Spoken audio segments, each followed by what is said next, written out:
With news from the showrooms and design studios of the automotive world, this is Fastlane Daily. I'm Derek D with your automotive briefing. So what's going on with the Daytona 500? This week, NASCAR officials found an illegal fuel additive in driver Michael Waltrip's Toyota. They docked him 100 points, took away his primary car, and fined his crew chief $100,000. The finding was also a black eye for Toyota Racing. A cheating scandal wasn't quite how the Japanese upstart wanted its first NASCAR season to go. Waltrip did apologize and drove a backup car to win a spot on this weekend's Daytona grid. But his team wasn't the only one to suffer NASCAR's wrath. In all, 6 crew members and officials in 3 teams were thrown out for bending the rules. Cheating at NASCAR? Next we'll hear how professional wrestlers sometimes overact. The gossip about GM buying Chrysler may have been pure speculation, but a joint venture between the companies could still be in the works. The New York Times says GM and Chrysler have been in talks since last year. The subject? GM providing Chrysler with a version of its own Tahoe SUV. The deal would save Chrysler the huge expense of developing its own large truck to sell in the US and other markets. Right now, Chrysler's largest SUV is the Durango. And even though the market for land yachts is shrinking, Chrysler still wants to be in the game. More on that as it happens. And here's one from the snowballing lies department.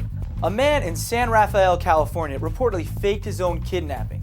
Police say that was to cover up having crashed his wife's brand new car. The man told cops 2 kidnappers held him up at gunpoint and ordered him to drive to another town. There, he says he intentionally crashed the car into a wall to escape. But under police questioning, he cracked and admitted the truth. Apparently, he'd crashed his wife's 2007 Ford Focus while on the way to a casino. Needless to say, even St. Valentine couldn't save him from what probably came next.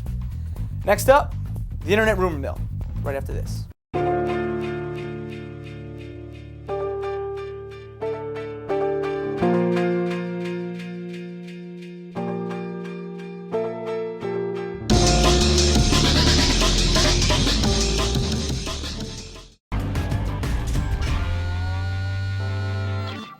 Got a story for Fastlane Daily?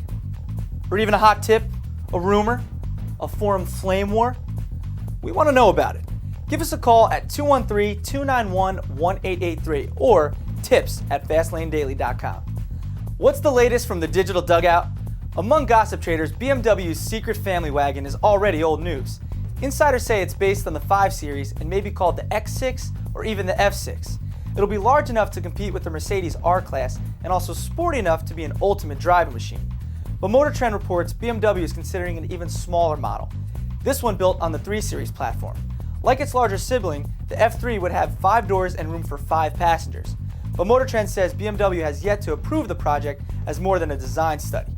Either way, we'll see the first of BMW's larger crossover in mid-2009. Well, that wraps up Fastlane Daily for today. Tune in next week when we qualify for the Daytona 500 in an F-18 jet. I'll see you then.